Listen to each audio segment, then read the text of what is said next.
Sponsored in part by Pediatric Associates of Dallas. Pediatric Associates of Dallas has been providing excellence in pediatric medicine since 1971.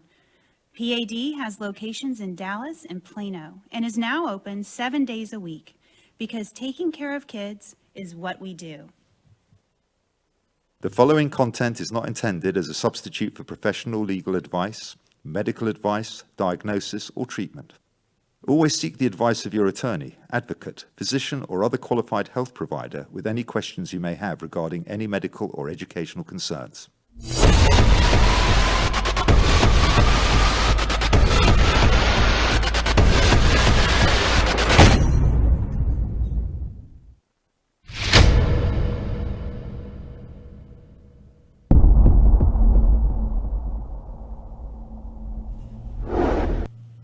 Hi, and welcome to Empower Dyslexia show and podcast. I'm Rachel Chambers. And I'm Stephen Yearout. And we're here to help you be a better partner in education. On this show, we talk about dyslexia and related disorders, research, interventions. We talk with experts in the field, and also people that have life experiences with dyslexia and other related disorders. So thank you for joining us today. So Stephen, we're filmed here in Dallas, and we just survived I don't know what they're calling it, the big Dallas hurricane. It looked like a hurricane. It was, which we don't have hurricanes. A rain bomb. Rain bomb. Yeah, there's actually a photo that shows this storm over top of downtown Dallas, and it literally covered the entire skyline. That's huge. Thank God I wasn't here. But I saw pictures and I saw footage, and trees are like blown everywhere. Yeah, 150-year-old trees just toppled over. Yeah, I was at scout camp, and one of the scout leaders that I was with, her 120-year-old oak tree, like a big branch of that landed on a roof. And I think our a big metal gate got bent. It's like, how in the world did that get bent? Wow. I don't know if it was 80-mile-an-hour winds or something. It was up there. It's crazy. Crazy weather for Texas. Well, for Dallas, anyways. So was it? I don't know if it was a tornado. It was just straight line winds, but crazy. Yep. Crazy. Well, so good news. We've met our goal, at least our short-term goal, which is over 1,000 likes and followers on Facebook. Yay! Jessica Craycraft won the T-shirt because she was the 1,000th person that liked us. And subscribed. Cool. She's so sweet. And then we are like eight subscribers away on YouTube to make 1,000. Wow, that's great. That's really great. I mean, it's unbelievable. I would have never thought that this would have taken off like it did. Yeah. And it's within how long have we been doing this? About 6 months. We're in This June, is 6 so months. yeah. I mean, 5.5 literally 6 months because Yeah. I think we started on January The middle 10th. Yeah. So this is our thank you. 6-month Thank you for all the support out there. Let's Yes. keep it coming, and we'll keep moving forward and bringing you the most relevant information that we can find out there. Yes. You can also reach us on all your favorite apps out there. If you want to watch us live, obviously Facebook Live, YouTube Live, or you can download the audio version of our podcast, iTunes, Google Play, Alexa, TuneIn, Stitcher, AnyPod, all of those great applications out there. So please get out there and subscribe and download our shows. It helps. So today's topic is dysgraphia. And I know a lot of you have reached out to us and said, we'd like more information on dysgraphia. What can we do? What can the schools do? What can I do with my child to make this easier for him or her? So we have invited Dr. Sally Fryer Dietz to the show today.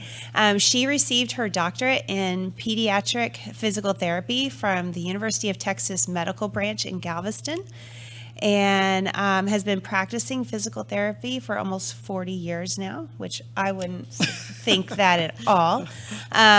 She founded Integrative Pediatric Therapy in 1994, and her office is here in Dallas. So the new Texas Dyslexia Handbook actually has a section on dysgraphia. Okay. So Well, I'm glad it's in there. yeah, I don't know if it was in there before. I don't think it was. not It was sure. that was something that was added to it this year, is to make sure that we understand what dysgraphia is and Yeah. make sure we add. You're able to provide services under Section 504 for that.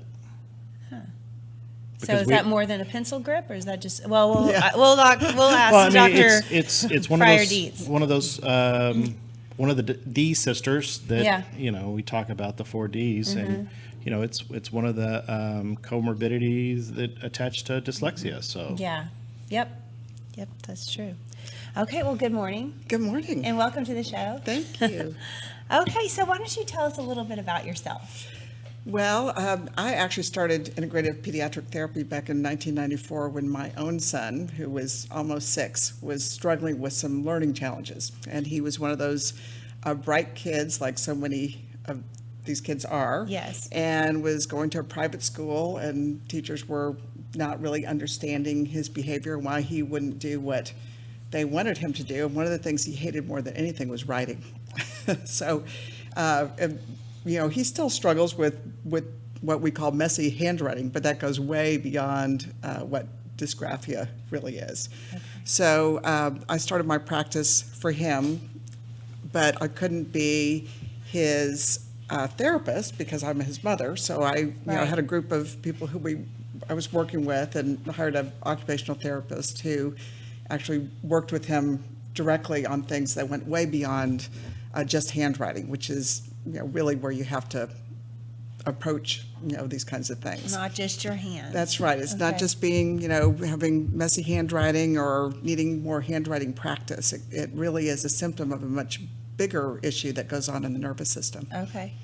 So Well, cool. And so he was having difficulty, and so you got him the help that you had available, and then it encouraged you to open your practice. yeah, so there was Okay. nobody in Dallas really back in the early 90s who practiced sensory integration therapy. And I had come from California, where I'd been involved with therapists even before I became a physical therapist, working in sensory integration with kids with learning differences, which is how sensory integration was really developed as a theory and practice. Okay. Was to work with kids with learning differences. Okay.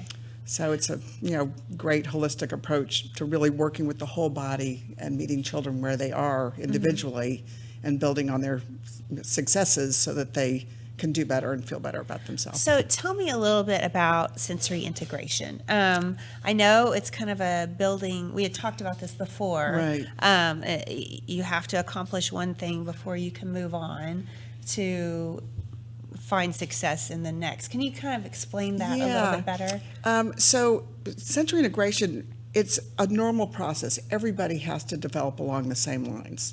So it's not like some kids have it and some kids don't. All of us take in information from our environment and have to make sense of it. So your central nervous system is the primary foundation to your sensory motor building blocks. It's, what you come out with sort of lays the foundation for how things are going to come together and build and develop. So you've got your central nervous system. On that kind of feeds into your sensory motor systems. And having to do with learning, we really have to look at the vestibular system, which is how you take in movement, body awareness, your postural support. That has a lot to do with dysgraphia, actually, that particular system. So that's including your core strength. Right. Like And refresh my memory, so- and other people's, like the vestibular branch. I know that's Yeah, big. so it's kind of a big word, but it's how you process movement primarily through the semicircular canals in the ears. ears. Yeah. Okay. So kids who have a history of ear infections, who have something that's interfering with how they're processing movement, or it could be even more central neurological, can affect your balance and your coordination. So some kids will enjoy doing somersaults and diving into the pool or going underwater and doing somersaults and or hanging from a swing upside down or bars upside down, just these little monkeys. Yeah. Now, I've noticed that some kids don't really like to do that, or they can do it, but they don't enjoy it. Right. So therefore, they don't do it as much. Yes, Is they'll that avoid it. something to do with their vestibular system? That's something to do with sensory integration. Okay, so and it's sensory very typical where you can have these extremes even in the same person, even in the same day, where they may seek out activity at one point of the day and avoid it at another point of the day, and that will affect behavior and attention and other things. So it can be confusing unless you really know what you're looking for and the patterns of development and behavior and what you're seeing, and put together those patterns to be able to know how to address it. Interesting. Okay. So anyway, sensory integration, you've got your vestibular system, and then you have your proprioceptive system, which is Okay. how you process information through your muscles. And then you have your tactile system, which is how you process information through primarily touch. Okay. So those three sensory systems all really work together to be able to give you the foundation to build your perceptual motor skills. Okay. So if you don't have a good sensory motor basis, you're going to have gaps that begin to emerge as you get older. Okay. And that's why so many times learning differences show up as you get more into school age, where Right. you can look back and we can see the patterns early on, but it's hard to see them maybe when you're there.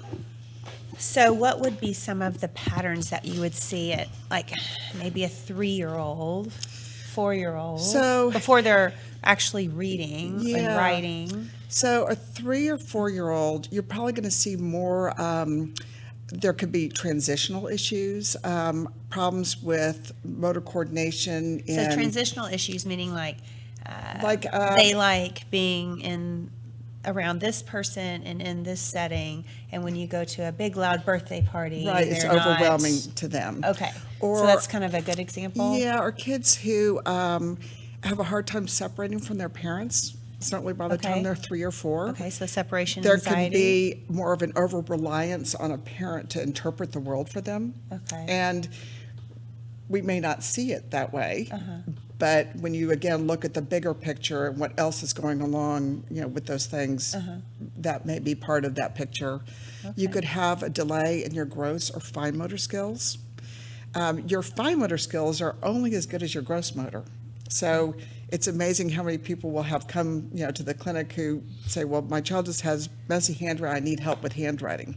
And it's not about the handwriting. It's really about how the body and the brain is processing information, and you're getting communication between all the parts of the brain to be able to work together to write effectively. Okay, so would hold on just a second.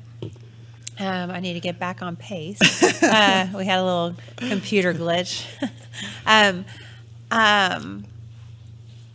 So would you say, so just back to what we were talking about, would you say that they would need to perfect their gross motor first in order to get the fine motor? Gross motor being your muscles, big yeah. muscles, your legs, your big back muscles, and your biceps Correct. and shoulder muscles, to get those stronger before your fine motor with your Right. fingers are able to do the job, the task. Yes, and if you think about normal development, you develop from the core out to your Okay. fingers. So your core has to be strong first. Okay.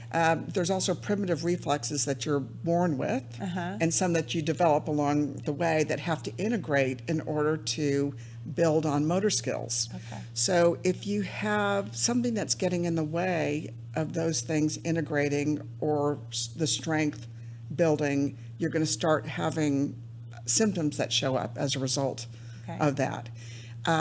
Your postural control is really central. If you think about, if you don't have a good posture and you're on the table like this and Yeah. you're having to Like write all the time, not all just the because you're time, tired, but you're. it's like trying to write with a piece of spaghetti.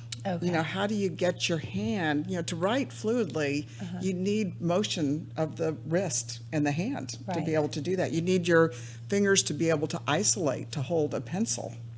So, you know, when you have a child who comes in who's grasping a pencil like this, or, you know, even like a claw or anything kind of funny looking grasp pattern, we look at, well, why are they holding on to it that way? You know, what are the muscle strengths and imbalances that are creating that particular grasp pattern as a result? And it always, almost always goes back to the core and your bilateral coordination, how you're using both sides of the body together.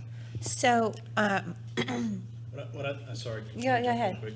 So my youngest son, who's going to be a sixth grader now, but starting in kindergarten, his handwriting was horrible. Always was. And so in fifth grade, we had a FIE done to check for dyslexia because it runs in our family. And then one of the other things I wanted to make sure of was he was check for dysgraphia.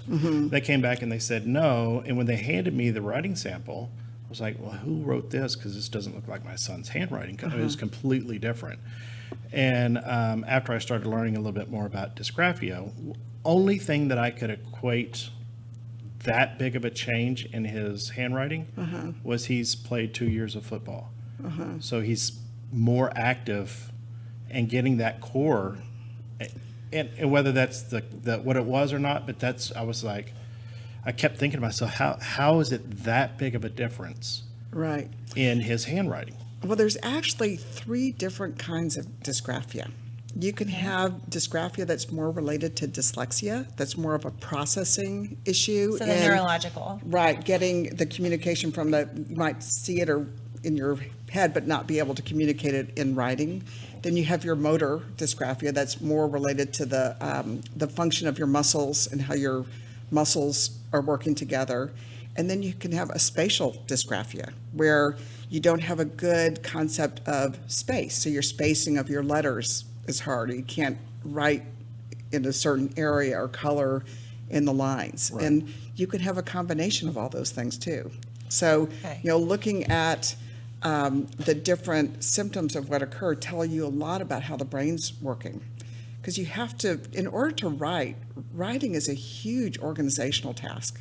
You know, it's a lot of executive functioning that goes into coordinating the frontal lobe with the parietal lobes and the occipital lobe, and your parietal lobes that kind of sit back here, they're kind of the main networkers that get your vision and your hand muscles all together to be able to process that. Right. Then you need memory to remember, you know, how to write letters and that motor map that occurs as a result. And, you know, if you think about it, it is hard to write. So, Absolutely. you know, we have these kids who are being, you know, in school having more and more physical activity taken away from them. Right. And, you know, that's where you strengthen your core. That's where you strengthen your muscles to be able to work better. Right. And if, you know, kids aren't as physical and they're spending more And they're time. on the video games. That's right, Playing in less front and of a less computer. outside. Yeah. You've got these really big visual pathways and no motor connections to them. So it's it only makes sense that we're going to see more and more learning challenges as a result of this disconnect Inactivity. between, you know, the over-reliance on computer technology and just being able to be a kid and play. Right. Are you Yeah. so? And you kind of answered this question, but are you seeing more and more kids that are coming in that show dysgraphic? You know, we've always seen kids who dysgraphia or the symptom of dysgraphia is very prevalent across the board with kids who have underlying SI dysfunction.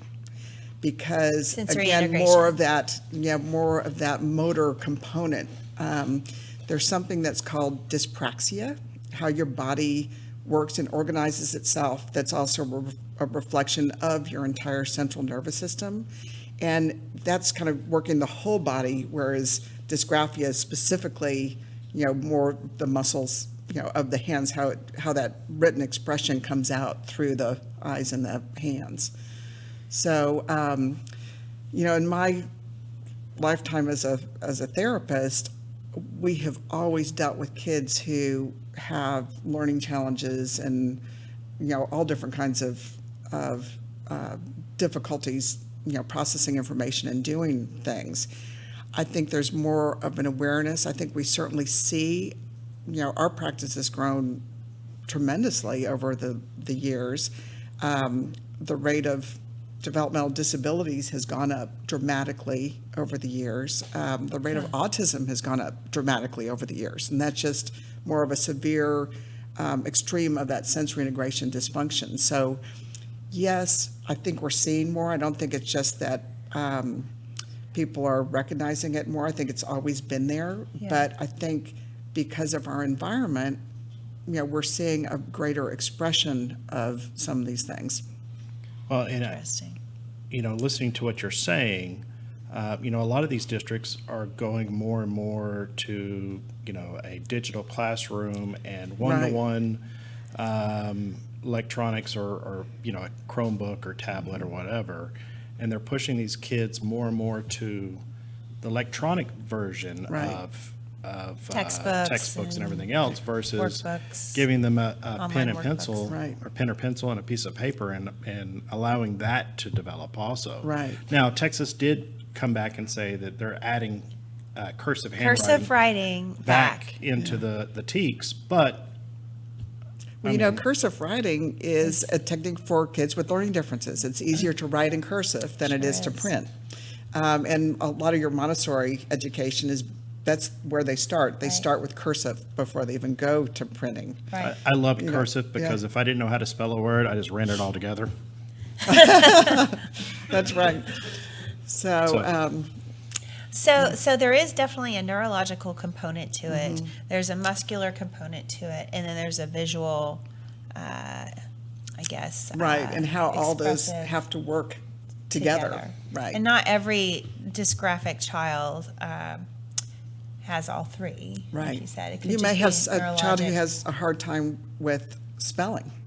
That's more the memory components that are affecting it. Okay. But But they could spell it out loud. They maybe. could spell it out loud. But they can't write it. Right. And so it's getting that written expression, getting what's in your head down onto paper legibly, to be able to communicate through written expression. So a good accommodation for kids that have dysgraphia and are not doing well on spelling or things like that would be oral administration of the test and oral, giving the answers back orally instead of Right. written. Right. And that's Or where, could they type it? Well, Are that's they where better you're- at typing it? Or I don't. So you're still using fine motor Yeah. to type. You still have to get what's in your head to your fingers to be able to Right. communicate with that. That is a strategy that will work for some kids, and computer technology will work Right. for some kids. Uh-huh. But if we don't give them the opportunity to develop on their own, especially when they're young, and develop the strength and the musculature to do things and get the brain Then it working will more never- efficiently, then how are we really helping them in the big picture? If you do all that and you still have problems, then okay, we've got these other things Putting to a be able Band-Aid to on it, so get to it out speak. there, especially for the little ones. So let me ask you this: does it ever go away? So once you're born with it, you're going to always have it, or you're born with it and then it goes away with time? You grow it's out not of it? typically kids don't grow out of things. Okay. Not a learning difference. It can look a little bit better, or you can accommodate around it. Okay. What you can do though is if you can strengthen muscles, you don't lose that strength. If you can, strengthen the connections in the brain and actually make those connections early on, you don't lose that. It's like once you learn to walk, you don't unlearn how to walk. And as you grow and develop, the frontal lobe doesn't develop fully, they don't think, for a male, until you're close to 30. So if you think about, sorry guys, Simon. Yeah. My wife would have to disagree with that. but for women, it's usually around 26, 27. But Okay. if we're continuing to develop our brain actively like that, then you can have more assistance from the brain. It can work a lot better. You may still have some underlying challenges that when you get tired, your handwriting gets worse. Same thing if you ever have a head injury or a concussion. That's where there's a lot of times under the radar learning challenges that somebody can get away with and accommodate for, and then they have a head injury, and all of a sudden they're presenting with these learning differences. So, it's likely that they were there all the time, but now the brain is not accommodating fast enough to get it. So that's where your, concussion rehab really comes in and can be helpful. It's interesting that you say that the frontal lobe isn't fully developed in a male until now they're saying 30. I thought it was 25 or 27, whatever. And they keep pushing it out. Yeah. And that kind of goes back to the way that a school environment is set up.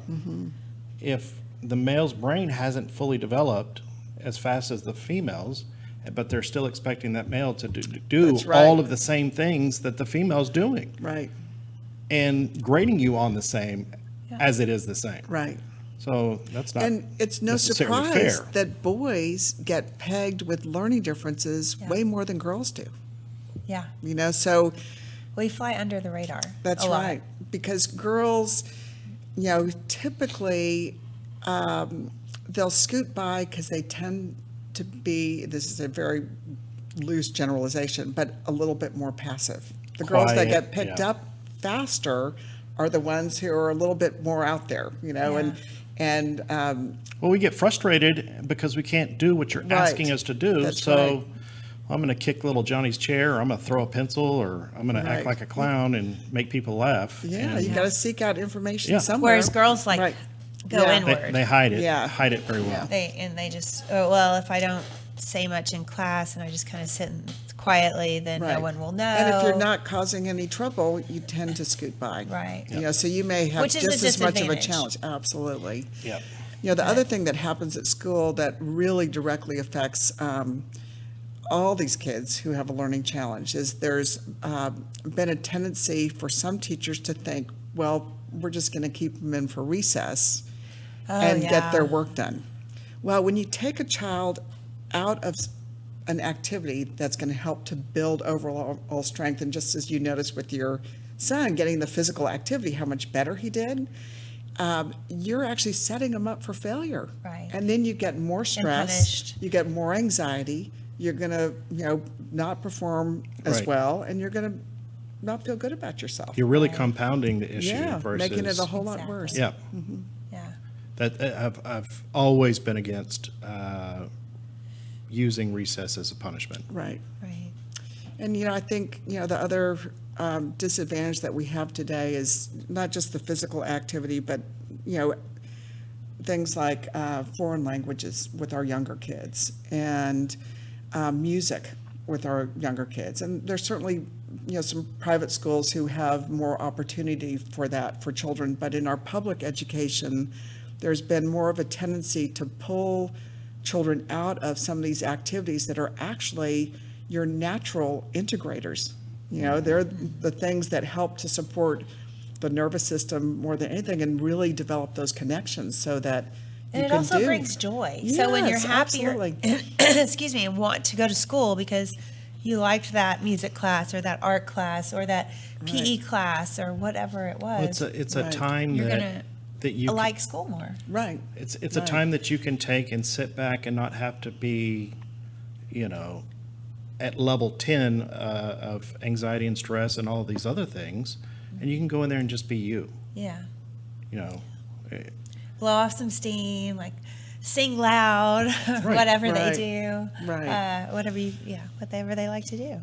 So let me ask you this. So if it's if you're approaching it from a neurological standpoint, how would you remediate that? So how we handle that is the first thing is figuring out what's really going on.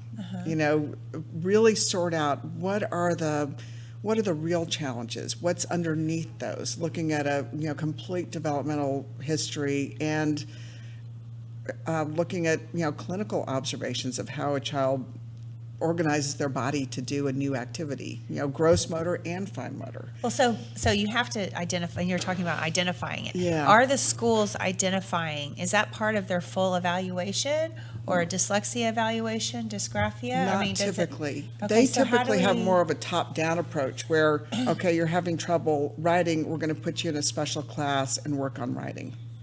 Okay. So you really, again, you need to figure out what's the big picture, and, starting with that, good sensory motor integration, whether it's just through, activities and sports and things that you can do at home with your parents and on the playground, or if it's in therapy of some sort to really focus on integrating the nervous system, that's where you really have to start. Okay. Because if you don't have the muscles in place, you don't have the good coordination between both sides of the body, you don't have the coordination between the eyes and the hands, you're going to keep struggling. No matter how much cognitive work you do, it's still going to be a struggle Weak. for you. Yeah. Right.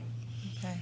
So let's make sure that we keep PE and music and art in our Absolutely. our schools. Yes. Yeah. And teachers, please choose some other type of punishment other than taking away recess. Yep.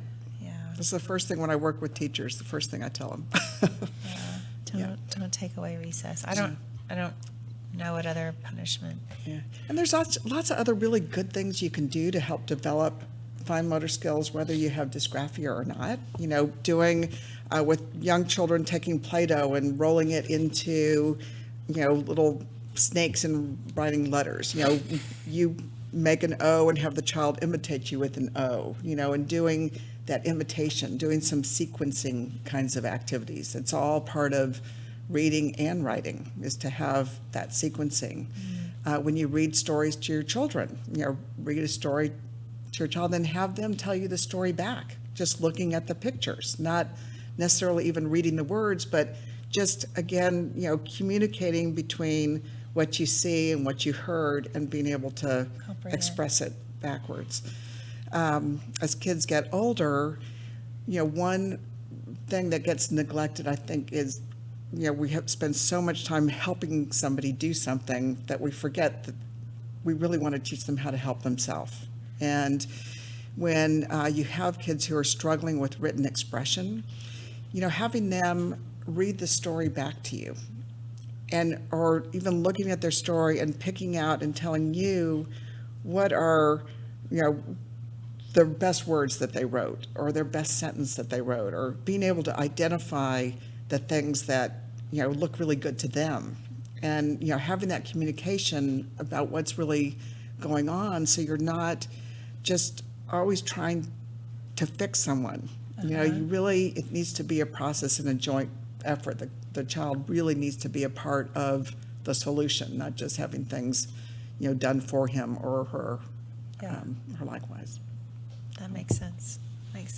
So tell us about some of the common dysgraphia myths. So probably the biggest one is misinterpreting that behavior to think that child is either misbehaving, isn't bright enough, or just doesn't want to do it, is oppositional, not really, understanding the struggle that may be below the surface.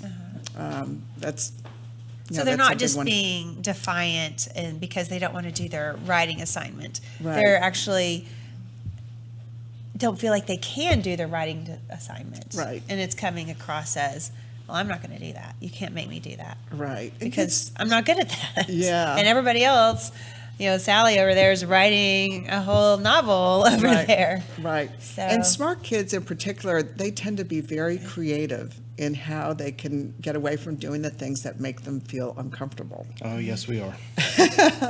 And, what I know. So I know you're going. Okay. It's We're having cold in here. allergy I've got runny nose. I mean, you're right. You're sitting there making them try to do something that's very uncomfortable for them. That's not even uncomfortable. It's painful Right. for them to do. Right. and then they already have the thought process in their mind that they're a failure. So, I mean, they're going to push back Right. constantly. Well, and So- just like with reading, I think kids that are really good readers and read early, they are conceived as being brilliant. Right. And the kids that take a little bit longer or have dyslexia, or the kids that may be able to dictate a whole novel to Right. you but can't write it, or are seen as having a lower IQ and not smart. Right. Or just, not And, living up to their potential, or, whatever, however you want to Or describe they're just it. classified Right. as my son is brilliant because Right. he started reading at 2.5, Right. and wrote this and that, and it's like, well, wait, okay, well, my son is And they may not be a doing that. good decoder, but they may not be a good writer either. Right, A right. lot of times the kids who are very verbal get misinterpreted, because you think, well, they've got this incredible vocabulary. Right. How come they can't spell? Or how come they don't want to write? They don't realize that we've memorized all Right. these words. Right. And we may even be able to pick those words out of a sentence Right. just because we've memorized what it looks like. Uh-huh. But we couldn't decode that word. If we didn't know what that word was, you put a word in front of us that we've never seen before, Right. you're going to get blank stares.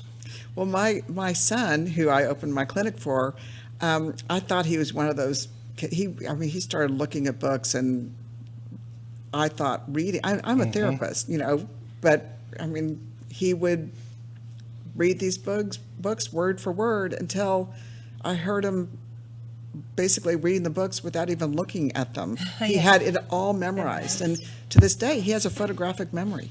I mean, so he's got a great memory. He can use that. That's a wonderful compensation skill.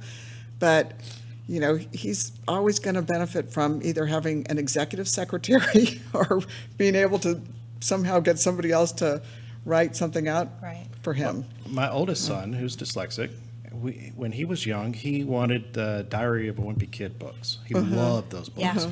My So we son got too. him every time it came out, we got him a book. And he'd sit in there in his bed and flip the pages for hours.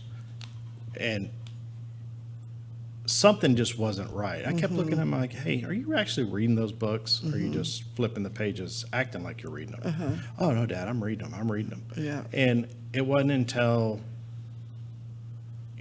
midway through 7th grade, and he's in AP classes, and, because he is so smart, that the words got harder and it caught up with him. Right. And that's what happens with kids with learning challenges in general, is as you get older, it gets harder and harder, and the work gets harder. Yeah. It You gets can't harder and harder compensate. to compensate for it. So if you have a lot of work, and some of these kids are going home with hours of work of homework, it just doesn't really make sense. And one of the ways that you can, help children who learn differently is to cut down on the amount of work.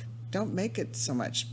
Don't, maybe you don't do 10 spelling words or 20 spelling words, do 10, or instead of 10 spelling words, do 5. Whatever is the magic number for that particular child, but make it so that they can be successful. If they're successful, they're going to have a better chance of doing more of it and being more engaged with it than if it's just a beating every time Yeah. you have to sit down and do your homework. So I've asked that question to many teachers. How many questions should it take for you to see that child has a good mastery of that concept that you're teaching? They said 5 questions. Oh. You should be able to do 5 questions, and it should take you less than 30 minutes. Will show whether you have good mastery of that concept. And giving a child, a packet of homework to go home and do, if a child can't do 5, he isn't going to be able to do 20. Right, absolutely. One of our accommodations that we have is we have 3 extra days to turn in homework. And I've told the school, or our 504 meeting, I said, look, your homework is not going to throw our house into chaos Right. because you want something done that's basically busy work. Right. I'll make sure it gets done, but if it doesn't get done tomorrow, Right. it doesn't get done. Right. And do you really need 3 days to be doing homework? I mean, wouldn't it make more sense to do less homework, get Yeah. outside and play for a little bit, or Right. go, Well, and do that- something physical? Right. we use that as a basically a fail-safe or a stopgap, right? Because them being dyslexic and having ADHD, I never know when they get home from school what it's going to entail when we start homework. So yeah, we're not spending hours upon hours upon hours doing homework. It's just not Right. going to happen. Right. Yeah, well, so we have some pictures. Okay, yeah, I that, think we have a couple on there. Ziggy, could you put one of the pictures up? Okay, so tell us about this picture. Okay, well, this And is what they're working This on. is really just an example of how this is something that we do in therapy to help integrate a primitive reflex. And you see in the child who's closest to us is he's doing what's kind of called an asymmetrical tonic neck reflex. You usually see it more in the upper extremities, but as he's moving his body, we're working to integrate both sides of the body together. This also helps to build your postural strength, and for the kids, they just think they're playing and having fun. They're having a scooter board race where they're having to motor plan, go down to the end of the room and back. So So the it's- child in the army pants is doing it the correct way for that age? Well, or they're he's both working on different things. He's using his lower body more than his upper body. We're using the scooter board to really help to integrate using both sides of the body Kind of that together and army that crawl. bilateral Okay. coordination. But scooter boards are a great tool, whether it's in your driveway at home or at school, to help build postural support. And one of the things that you can do to help kids at home in developing their postural support is play games on the floor, laying on the floor, not just sitting at a table. Doing things where you're more in that prone position and having to support the upper body with your arms, and use your arms and legs independently in a different position. So that's just one of the many activities that may be incorporated into different programs that use those big muscles before you get to the little muscles. And Ziggy, is there another picture? Okay, Let's so see, and tell us about this one. So this is how we might be working on handwriting. Okay, so we're working on that pincer control of how the fingers work together, but it's doing an activity that's not writing letters, that's not stressful, that is helping to build that strength before then we get into actually doing the mechanics of writing. So, there's lots of different things that you can do with the hands that are, fun. The little game of Operation. Yes, if you I remember love that that with game. those little pieces and the little tweezers, you're using the fingers together, or picking up marbles with kind of the big forceps or tweezer. You can get them wet, and then you can pick them up wet, and it's kind of, kids like that game. Okay. Using Theraputty, which is a really thick kind of silly putty sort of thing.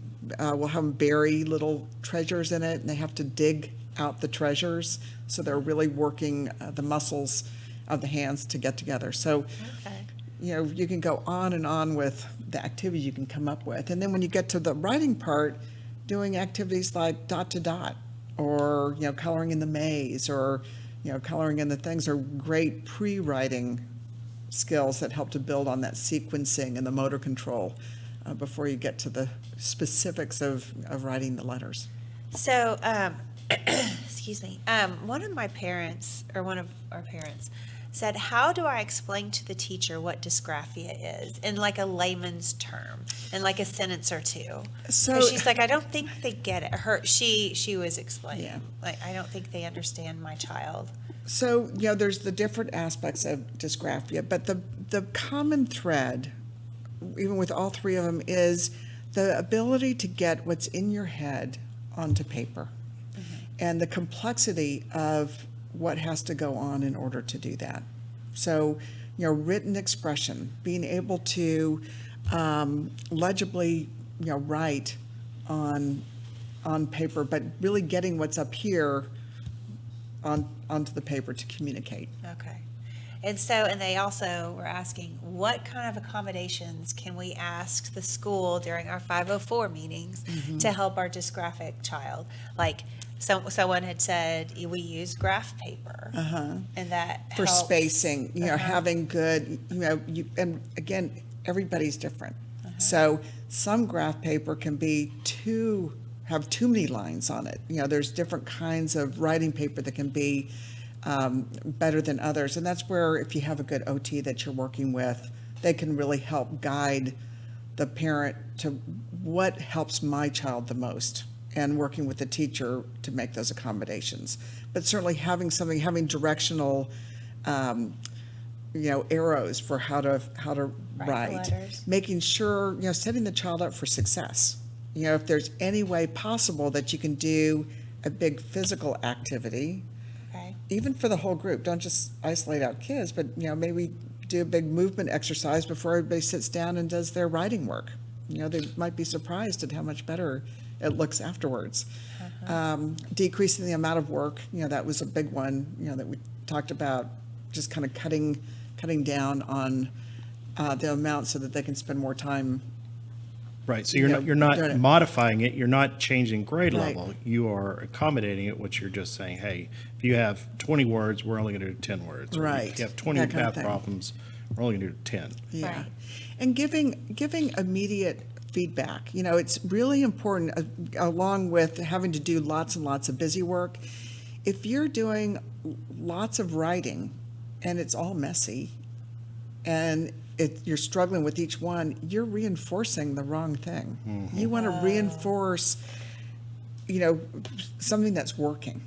And, having the child be, again, part of that, and understand what the end product is. And, that's where I know not everybody can, afford therapy or have therapists that are available to them. But if you can have, somebody who's really your advocate, who's the child's advocate, who can, help support that individual child in the classroom, it really can make a difference, even with the writing tools and everything else. How you're sitting, the position of your chair can affect how you write. What kind of chair you're sitting in can affect how you write. Does it help to stand? For Some kids stand, in some schools, we have a clinic at the Shelton School here in Dallas, and we'll use their balls that are actually on a stand, so they're not running all over the class, Yes. but they're really helpful because the kids can move in their seat, so they It gives them the help right to activate posture. their postural muscles, and they do better with their fine motor skills. So is there, and I know I'm kind of progressing here, is there a specific test that the districts can use to determine whether a child has dysgraphia or not? There's lots of different tests, but it's really an occupational therapist who's going to be able to identify the components of dysgraphia. Okay. That's really, falls under their scope, although a lot of speech therapists will work with the dyslexic dysgraphia, because a lot of it is that processing and being able to communicate and getting all those things together. So a really good speech therapist or a occupational therapist Okay. in the So schools. a can parent really would help. say, I would like my child tested by the school occupational therapist to make sure, to see if they have dysgraphia. Yeah.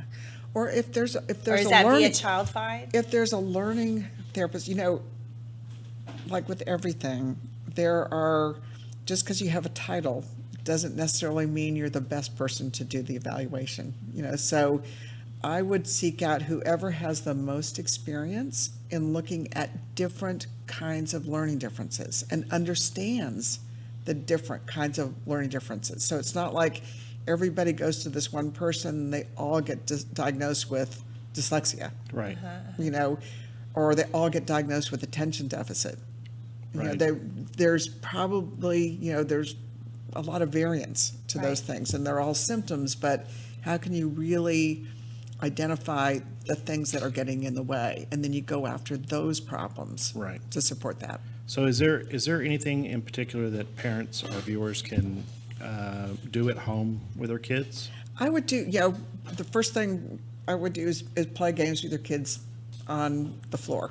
Again, get away from the table and just having to to do lots of writing and doing stuff. Playing outside, having lots of opportunity for bilateral coordination and big motor activities. Bring back playing in the mud. Bring back playing in the mud. That's Mud right. pies. Yeah, go swimming. Swimming, ride your yeah. bike.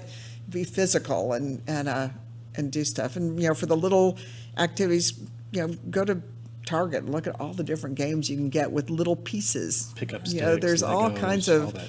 things. Yeah. Connect Four, and have fun. Again, you can't, as a parent, you can't be your child's therapist. Right. But what you can do is you can help support your child and advocate for your child, and Right. and have fun with them. And Sure. That's huge. When I talk to parents and they're like, well, what can I do at home? I'm like, look, these kids have been in school all day. yeah, Don't have bring fun. them home and make them go through the more. same thing at home. What you don't want to do is don't put them in front of the TV.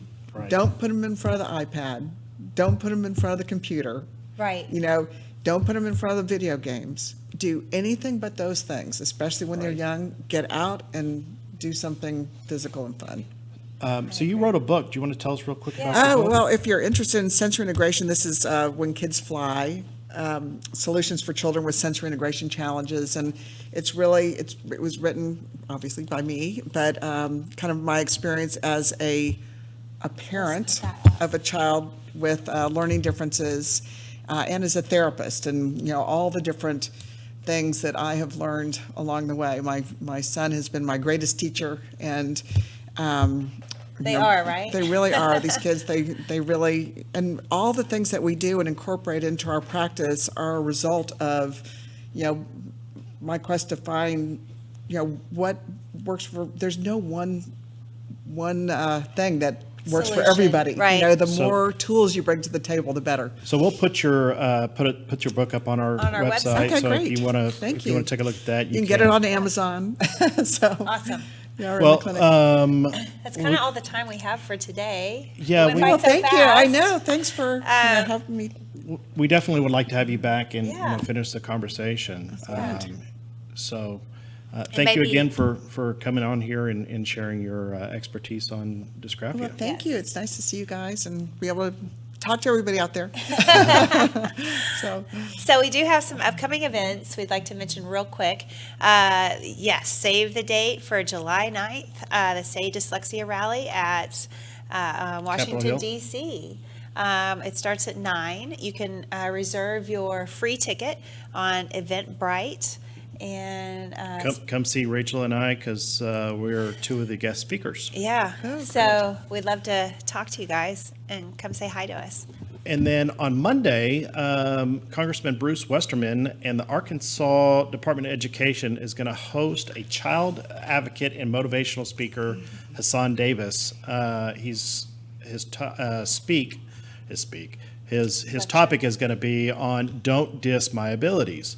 So that's going to be at the Hot Springs Convention Center on Monday. Is that in Little Rock or it's a Hot Springs? yeah. Hot So, Springs. Uh, So we- on June 11th. June 11th. Sorry, June 17th. Yes, this Monday. So I'm gonna try to drive up there. I'm going to try to too, but I've got to look at my calendar. Yep. So, anyway, as always, we end our show with, if you feel like there's some struggles going on with your child, and there may be a learning disability present, please don't waste any time. You need to send in a letter stating that you're in writing that you want a evaluation done.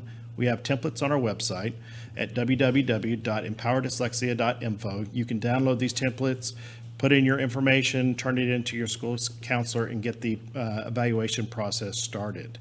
You'll be relieved and happy to figure out exactly what's going on, and your child will too. Yes, yes. So, All right, guys, thank you for joining us. Thank you, Dr.